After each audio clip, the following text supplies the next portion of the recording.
মাসে 12টা অমাবস্যা তো রয়েছে, তার মধ্যেও কিছু কিছু অমাবস্যা থাকে যেগুলো ভীষণভাবে এফেক্টিভ। প্রত্যেকটা অমাবস্যার তাদের নিজ নিজ গুণ, নিজ নিজ মান রয়েছে এবং প্রত্যেকটা অমাবস্যাতে স্পেসিফিক্যালি কিছু কিছু কাজ আছে যেগুলো আপনি করতে পারেন। এবার প্রশ্ন উঠতেই পারে কি কি কাজ। দেখুন, আমি এই বিষয়ে অতটা ওয়াকিবহল নই, কিন্তু যিনি জানেন, যিনি সঠিক জানেন, তাকে নিয়ে দানিয়া বরাবর চলে আসে। কারণ আমাদের এই রোহিণী অ্যাস্ট্রো সলিউশনের যিনি ওনার, যিনি প্রিন্সিপাল, যিনি ফাউন্ডার, সেই পণ্ডিত শঙ্খজিৎ ভট্টাচার্যকে নিয়ে আজও আমি চলে এসেছি। তাকে আজও আমরা স্টুডিওতে পেয়েছি। তো চলুন, এই যে কয়েকটা বিশেষ বিশেষ অমাবস্যা আছে, তার মধ্যে একদম সামনাসামনি আপকামিংই রয়েছে কৌশিকী অমাবস্যা। এই কৌশিকী অমাবস্যা নিয়ে পণ্ডিতজি কি বলছেন? তো পণ্ডিতজি, এই কৌশিকী অমাবস্যা নিয়ে আপনি কি বলবেন? অবশ্যই তার আগে মাতৃবন্দনা করে নেওয়া দরকার। ওম জয়ন্তী মঙ্গলাকালী ভদ্রকালী কপালিনী দুর্গা ক্ষমা শিবধাত্রী স্বস্বধাং নমোস্তুতে। হ্যাঁ, আজকের আলোচনার বিষয় হলো কৌশিকী অমাবস্যা। বছরে 12 মাসের 12টা অমাবস্যা থাকে। একদম। তার মধ্যে বিশেষ বিশেষ কিছু অমাবস্যা আছে যেটা তন্ত্রের জন্য ভীষণ উপকারী। আচ্ছা। এবং তন্ত্র ক্রিয়ার জন্য ভীষণ উপকারী, কাজে লাগে। তো তার মধ্যে একটা অমাবস্যা হলো এই কৌশিকী অমাবস্যা, এই আলোক কৌশিক অমাবস্যা। তো এবছরে 2024-এ আলোক কৌশিকী অমাবস্যা পড়েছে আগামী 31শে আগস্ট রবিবার ভোর 5টা 7 মিনিটে অমাবস্যা লাগছে। আর এই অমাবস্যাটা ছাড়ছে মঙ্গলবার সকাল 6টা 32 মিনিটে। অর্থাৎ পুরো সোমবারটা কিন্তু আমরা, রবিবার এবং সোমবার, এটা কিন্তু আমরা পেয়ে যাচ্ছি, অমাবস্যায় পেয়ে যাচ্ছি। তো এই অমাবস্যাটা কেন এটার এত জাগ্রত, হ্যাঁ, মানে কি এটার এত হয় এই মাহাত্ম্য কেন? এই অমাবস্যাটা আর কিছুই না। আমরা জানি আমাদের তন্ত্রের যিনি গুরু আছেন, সাধক শ্রী শ্রী বামাখ্যাপা, বামদেবের এই আলোক কৌশিকী অমাবস্যাতে তিনি মা তারার দর্শন পেয়েছিলেন। তিনি সাধনায় সিদ্ধি লাভ করেছিলেন এই আলোক কৌশিকী অমাবস্যার দিনকে। এবং কিছু কিছু বৈষ্ণবিক বা আধ্যাত্মিক পুরাণগুলোতে বলা হয় এই কৌশিকী অমাবস্যাটাতে স্বর্গ এবং নরক দুটো দরজাই খোলা থাকে। আচ্ছা। যে কারণের জন্য যারা সাধক তান্ত্রিক যারা হয়, তারা এই দিনে যে কোনো রকমের ধনাত্মক কর্ম এবং ঋণাত্মক কর্ম, মানে পজিটিভ কাজ বা নেগেটিভ কাজ, দুটোই কিন্তু তারা করতে পারে। যদি সঠিকভাবে এই তিথি ধরে যে কোনো ধরনের তন্ত্রক্রিয়া প্রয়োগ করা যায়, সেটা মানুষের উপকারের জন্য হোক বা যে কোনো কারণে হোক, তাহলে কিন্তু এটা ভীষণভাবে মানে সাফল্য লাভ করে, মানে সেই কাজটা হবেই। ফলবেই, যদি সঠিক পন্থা অবলম্বনে করে করতে পারে তবেই হবে। আচ্ছা আচ্ছা।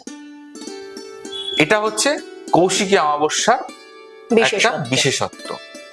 এবার যেহেতু এই কৌশিকী অমাবস্যা এবং গুরু বামদেব তারাপীঠে সিদ্ধি লাভ করেছিলেন, যে কারণের জন্য তারাপীঠে মহাশ্মশানে কিন্তু এর প্রভাবটা অতিরিক্ত মাত্রায় লক্ষ্য করা যায়। তার মানে এই নয় যে এই অমাবস্যাতে আমি বা আপনারা যে কেউ তারাপীঠে গেলেই আপনাদের কাজ সাকসেস হবে, বা তারাপীঠে গিয়ে মায়ের দর্শন করলেই সাকসেস হবে। আপনারা যদি মনে করেন যে আপনারা কোনো ক্রিয়া করবেন বা ক্রিয়া করাবেন, অবশ্যই তো কোনো তান্ত্রিকের সহযোগিতায় করতে হবে, তাহলে কিন্তু সেটা আপনাদের বাড়িতে বসেও আপনারা করতে পারেন, বা আপনাদের নাম গোত্র পাঠিয়ে দিয়েও কিন্তু আপনারা করতে পারেন।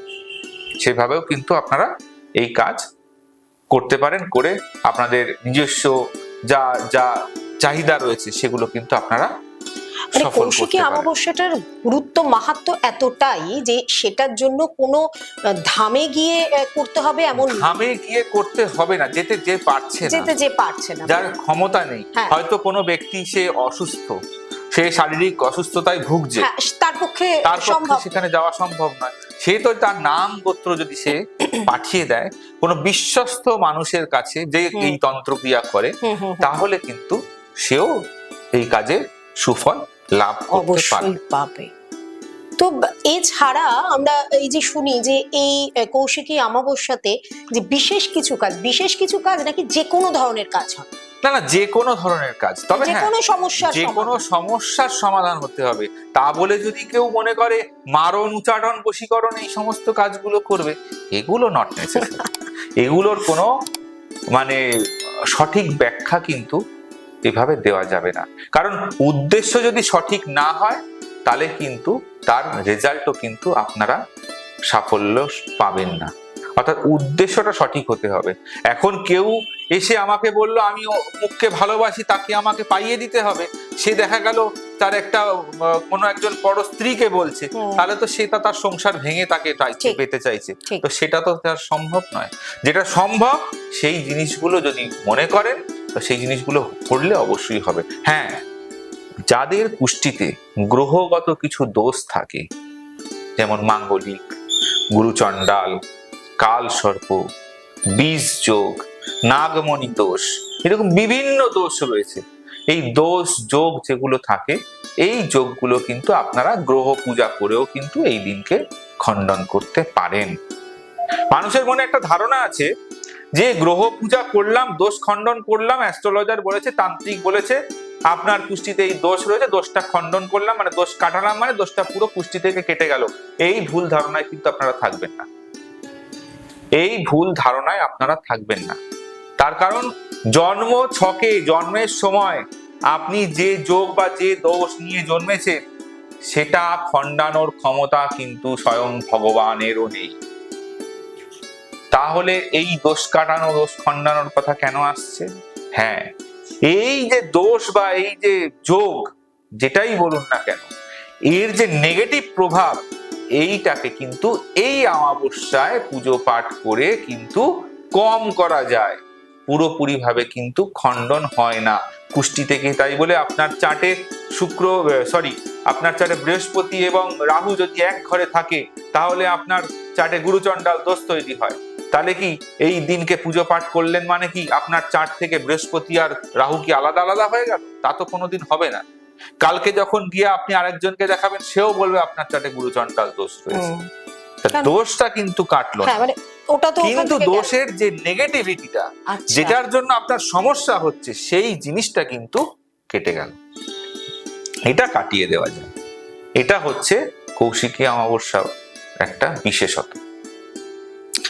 কৌশিকী অমাবস্যা নিয়ে কথা বলতে গেলে তো বহু কথা, বহু বিষয় উঠে আসে, তবে সময় যেহেতু আমাদের কাছে একেবারে সীমিত থাকে, তো সেই জন্য একটা শেষ প্রশ্নের দিকে যাব যে আমরা বারংবার দেখি যে কৌশিকী অমাবস্যার এই তিথিতে তারাপীঠ বলুন বা যে কোনো ধামে বলুন, প্রচুর ভক্ত শিষ্যদের ভিড় হয়।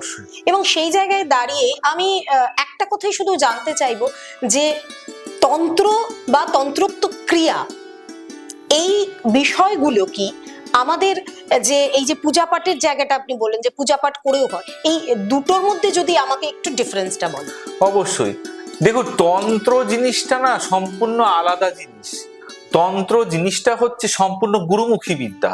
আচ্ছা, এটা জনসমক্ষে প্রকাশ করে দেখানোর বিষয় নয়। এটা এই যে তারাপীঠে বলুন বা যেখানে বলুন, এই যে কৌশিকী অমাবস্যায় এত মানুষ, এত ভক্ত যাচ্ছে, এত পুজো পাঠ করছে, এসব কিন্তু নর্মাল পুজোর মতো করে পুজো হচ্ছে।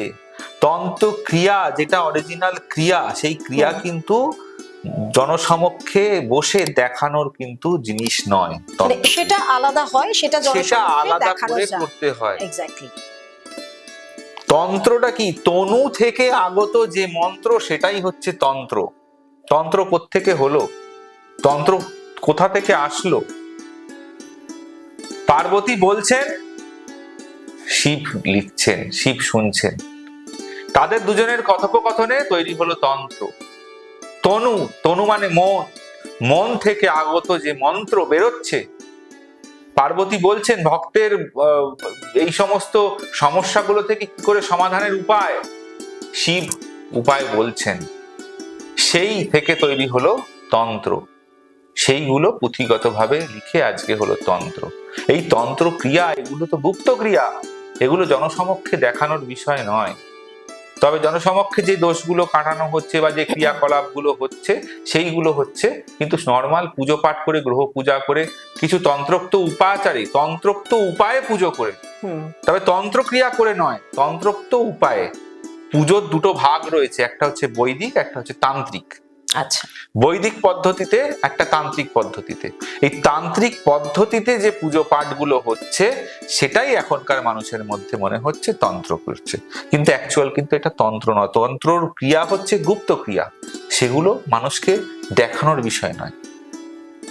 চারিদিকে রব উঠেছে কৌশিকী অমাবস্যা নিয়ে। কৌশিকী কৌশিকী কৌশিকী কৌশিকী অমাবস্যাতে নানান ধরনের যা যা আপনার প্রবলেমগত সমস্যাগত কাজ রয়েছে, সেগুলো থেকে আপনি বেরিয়ে আসতে পারেন। পণ্ডিতজি এই বিষয় নিয়ে আপনাদের সামনে একটা ভিডিও করেছেন এবং তিনি জানিয়েছেন এই কৌশিকী অমাবস্যার সঠিক অর্থে তার কি মূল্যায়ন। এবার আপনারা বহু মানুষ আছেন যারা পণ্ডিতজির সাথে যোগাযোগ করেছেন এবং চাইছেন পণ্ডিতজিকে যে তিনি যেন এই কৌশিকী অমাবস্যায় আপনাদের সমস্যাগুলো নিয়ে তারামায়ের দরবারে অর্থাৎ তারাপীঠের মুন্ডমালিনী তলায় থাকেন।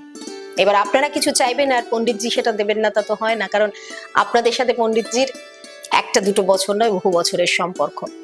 আর সেই জন্য তিনি কিন্তু এই কৌশিকী অমাবস্যায় থাকছেন শুধুমাত্র আপনাদের অনুরোধে তারাপীঠ মুন্ডমালিনী তলায়। চাইছেন তার সাথে যোগাযোগ করতে, তাকে পেতে, তো নিচের কমেন্ট বক্সে আপনি জানান যে আপনি পণ্ডিতজিকে চাইছেন কৌশিকী অমাবস্যাতে, এইটুকুই লিখুন, বাদ বাকি আমরা আপনার সাথে যোগাযোগ করে নেব। একদম।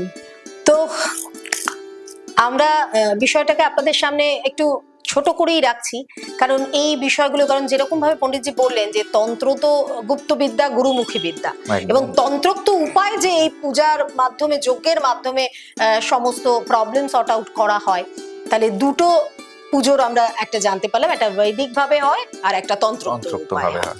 বাকি যা প্রশ্ন থাকছে কৌশিকী নিয়ে, যদি কোনো কিছু প্রশ্ন থাকে কমেন্ট বক্সে লিখতে একদম ভুলবেন না। অবশ্যই কিন্তু চ্যানেলটা সাবস্ক্রাইব করবেন, যারা করেননি তাদের কাছে প্রচুর প্রচুর শেয়ার করুন, কারণ এই চ্যানেল থেকে আপনাদের জানার অনেক বিষয় রয়েছে।